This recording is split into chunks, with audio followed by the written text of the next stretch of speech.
हाँ भाई बच्चों, क्या कर रहे हो? पढ़ाई लिखाई ठीक चल रही है? Okay good. उम्मीद है कि आप लोग बढ़िया से पढ़ रहे होंगे। अभी आपको हम पढ़ा रहे हैं केचुआ और इसकी अब आंतरिक संरचना का अध्ययन कर रहे हैं हम लोग। और आंतरिक संरचना में जो बॉडी के अंदर सिस्टम्स होते हैं, ठीक है, जैसे पाचन तंत्र है, परिसंचरण तंत्र है, उत्सर्जन तंत्र है, जनन तंत्र है, इनका अध्ययन करेंगे क्रमबद्ध तरीके से। तो आज पहला नंबर आ रहा है किसका? केचुए के पाचन तंत्र का।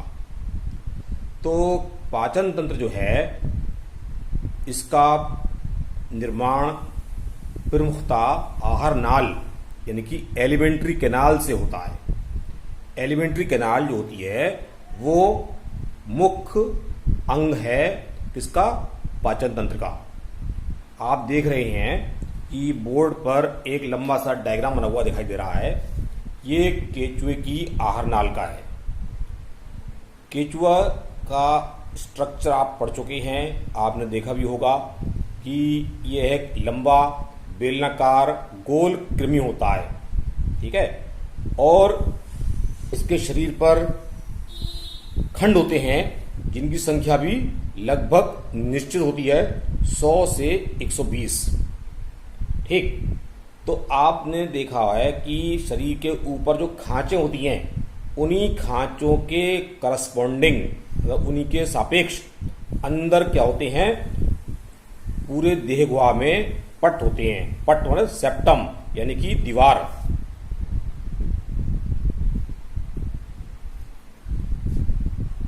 ये बनी हुई है, ये वाली, ठीक है, ये बनी हुई है, ये पूरी दीवार है। तो इस दीवार की खासियत क्या होती है? आप पिछले चित्र में देख चुके हैं कि बीच में एक खोखली होती है। मतलब जैसे कि आपने देखा होगा कि कोई गोल चक्री है, ठीक है, गोल चक्री प्लेट, उसको बीच में छेद कर दो तो उसमें से ये आहार नाल पास हो रही है। यानी कि आहार नाल के अंदर खंड नहीं होते हैं, लेकिन देह गुहा जो होती है और देहती होती है उसमें खंड बटे होते हैं या पाए जाते हैं। तो ये जो चीज देख रहे हैं आप, ठीक है, ये खंड बने हुए जो हैं वो खंड ऊपर और नीचे एक ही है पूरे। ये इस तरह से गोल एक प्लेट है, जैसे मान लीजिए बोर्ड है, इस बोर्ड को हमने छेद कर दिया तो इस छेद इसको ही जो है आप मान लीजिए पट, ठीक। अब आहार नाल जो होती है वो पहले खंड से प्रारंभ होकर के और अंतिम खंड तक दौड़ती है, ठीक है।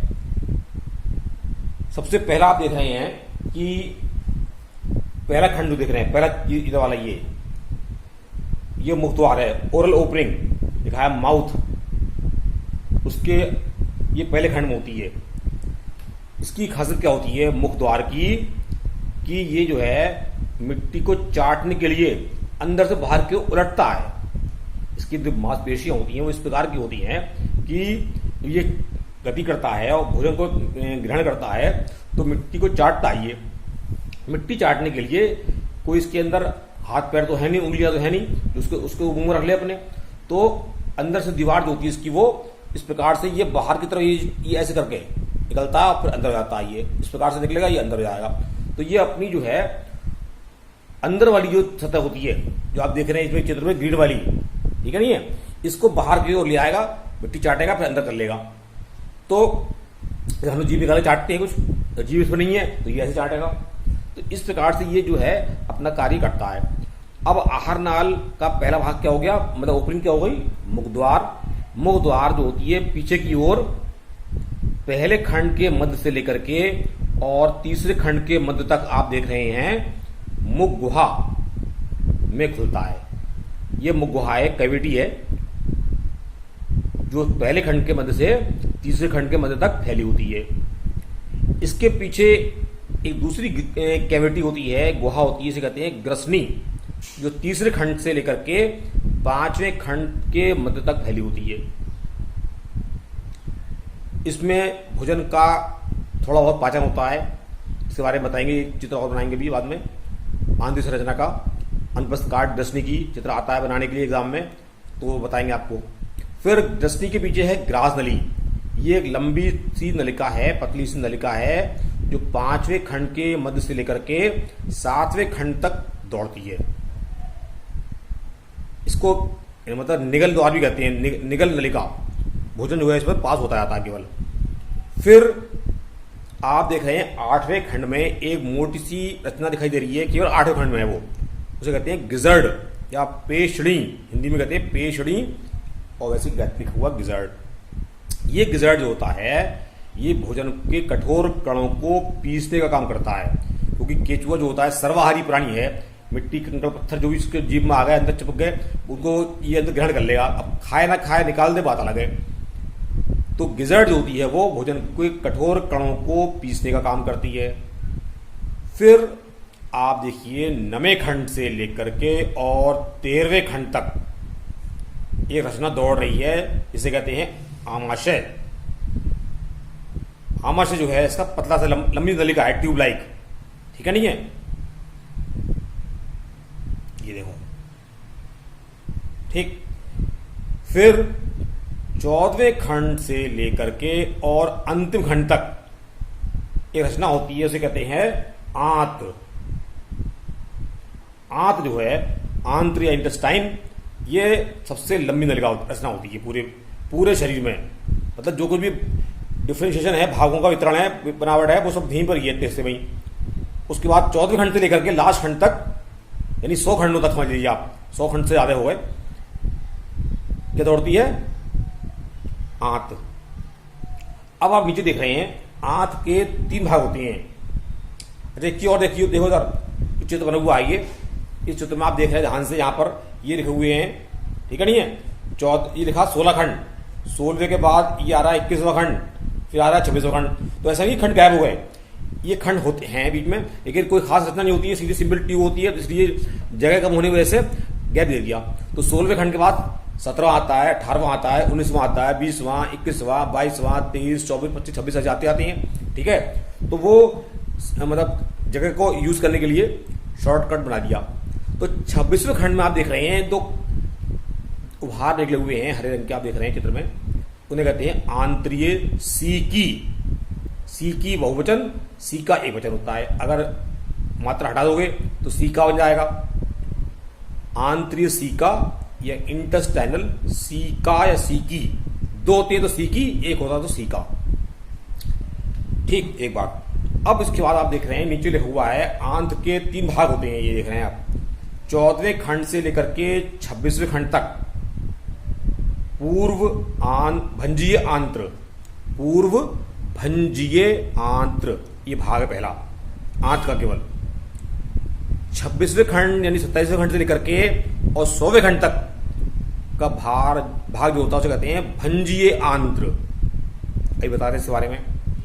और 100वें खंड से लेकर के लास्ट खंड जो भी होगा, 100, 105, 110, 115, 120 जो भी खंड होंगे, उसे कहते हैं पश्च भंजीय आंत्र।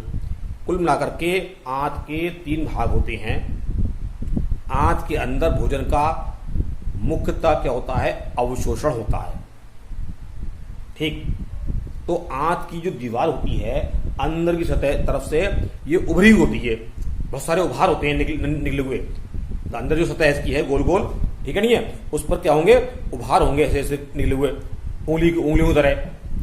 तो एक उभार जो होता है वो काफी बड़ा हो जाता है, मतलब ऊपर से लटका हुआ होता है नीचे तरफ ऐसे करके।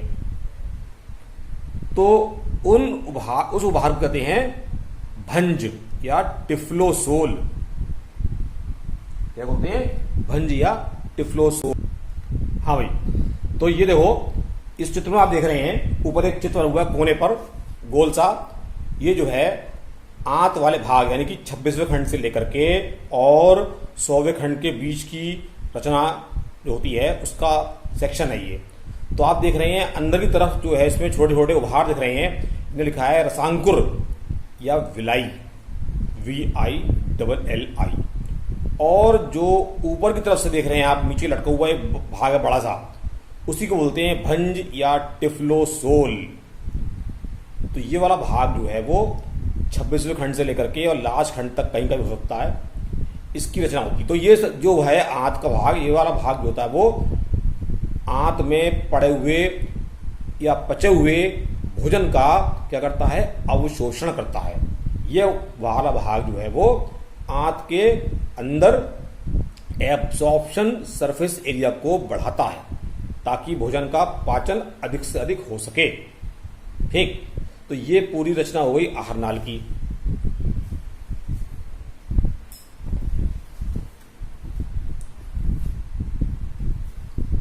केचुए में मुख द्वार से गुदा तक फैली आहार नाल होती है। इसमें मुख गुहा, ग्रसनी, ग्रासनली, गिजर्ड, आमाशय और आंत आप देख रहे हैं, ये भाग होते हैं। मुख गुहा तीसरे खंड, मुख द्वार से तीसरे खंड तक फैली होती है। इसकी दीवार महीन होती है। इससे अनेक पेशियां, मतलब जो पेशियां दीवार से क्या होती हैं, कुछ पेशियां जुड़ी होती हैं, वो इसको गति करने में या कार्य सक्रिय होने में सहायता करती हैं। ये जो होता है वो मतलब कह सकते हो, जैसे हमारी जो शर्ट होती है या कपड़े पहनते हैं, जब उतारते हैं तो उलट आती है, वही समझ लीजिए आप, उस तरह से की काम करती है ये। मतलब इसका मुख्य कार्य जो है मुख गुहा का, वो भोजन ग्रहण करना तो है ही, साथ साथ गति में भी काम करती है, चलने में भी सहायता करती है। ये जब चुभ जाएगी तो केचु खिसक आगे बढ़ जाएगा। दूसरा भाग आप देख रहे हैं ग्रसनी। ये क्या होता है, जो कह सकते हो मतलब इसके बारे में बाद में भी एक चित्र बनाएंगे तो और डिटेल में बता देंगे। लेकिन आप ध्यान से देख लीजिए कि ये जो है छोटी रचना होती है, लेकिन तीसरे खंड से लेकर के और पांचवें खंड फैली होती है। इसकी दीवार मोटी और पेशी होती है, पेशीय मस्कुलर। इसका पृष्ठ भाग जो होता है वो मोटा होता है, क्योंकि इसमें अनेक पेशी तंतु, संयोजी ऊतक और रुधिर केशिकाओं का जाल फैला होता है। इसका जो पृष्ठ भाग होता है वो ग्रसनी कंद कहलाता है, यानी कि ये गुहा के अंदर उभरा होता है। ये चित्र में आप देखोगे दोबारा बताएंगे। ठीक है, ये इसकी जो गुहा होती है वो दो अधूरे धसाव के कारण जो है दो चैम्बर से बटी होती है, जिसे कहते हैं पृष्ठ कक्ष या लार कक्ष और अधर कक्ष या संवाही कक्ष के बारे में बात मत करेंगे। चलो फिर आएगा ग्रसनी। तो ग्रासनली, ये ग्रसनी के पीछे आठवें खंड तक फैली होती है, छोटी और संक्रिय नलिका होती है। इसमें अंदर कोई उभार या कोई भंजन नहीं होता है। फिर ग्रासनली पर जाइए, ग्रासनली पर जाइए गिजर्ड पे। सबसे इंपॉर्टेंट भाग ये भी है, आठवें खंड में होता है, गांठ के समान। इसके अंदर जो है मतलब गिजर्ड में वर्तुल पेशियों यानी गोल पेशियों का मोटा स्तर होता है, एक अतिरिक्त, जो गति करता है, भोजन को पीसने का काम करता है। आमाशय इसके बाद आ रहा है, ये 9वें खंड से 14वें खंड तक फैला होता है। इसमें पेशियां कम होती हैं, परंतु रुधिर केशिकाएं अधिक होती हैं। और इसमें भी अंदर क्या होते हैं, फोल्ड्स या भंज पाए जाते हैं। ये खुलता है लास्ट में आंत में। आपको बताई थी आंत के बारे में हमने पहले ही। आमाशय की दीवार आमाशय से 15वें खंड से लेकर के और लास्ट खंड तक फैली होती है आंत। इसमें जो है अंदर छोटे छोटे उभार होते हैं, जिन्हें कहते हैं विलाई या रसांकुर। और आंत के 3 भाग होते हैं, पूर्व भंजीय आंत्र और पश्च भंजीय आंत्र। यानी कि 14वें खंड से 16वें खंड, 26वें खंड, 100वें खंड तक, 26वें खंड से 100वें खंड तक और 100वें खंड से लास्ट खंड तक। तो मेन जो है भोजन का अवशोषण वो 100वें खंड तक होता है। 100वें खंड से अंतिम खंड तक जो है वो अपचित भोजन के अंश भरे होते हैं, जो कि कास्टिंग्स या पुरीश के रूप में मिट्टी के कण होते हैं, गोल गोल गोलियां, वो भरी होती हैं और जिनको केचुआ जो है समय समय पर त्यागता रहता है। तो ये वाली बात हो गई केचुए की आहार नाल की। अब आपको अगले टर्न पर बताएंगे इसके जो आंतरिक संरचना के भाग हैं, यानी कि ग्रसनी की बस काट, गिजर्ड की अनुपस्थ काट और आंत की अनुपस्थ काट। ठीक है, मतलब भोजन का पाचन जो होता है, आपको ध्यान एक बार और बता दें, पाचन जो है इसका वो फिर से सुन लीजिए एक बार। केचुआ आपको मालूम है कि सर्वाहारी प्राणी है। इसकी आहार नाल से कई प्रकार के एंजाइम्स निकलते हैं। इसकी क्रोमोफिल कोशिकाएं लार ग्रंथि द्वारा स्रावित लार में श्लेष्म तथा प्रोटीनवाचक एंजाइम्स होते हैं जो उनके द्वारा पाचन करता है। ये मिट्टी श्लेष्म जो है वो मिट्टी को लसदार बनाकर आहार नाल के अंदर इसको भेजता है ताकि ये आसानी से गति कर सके।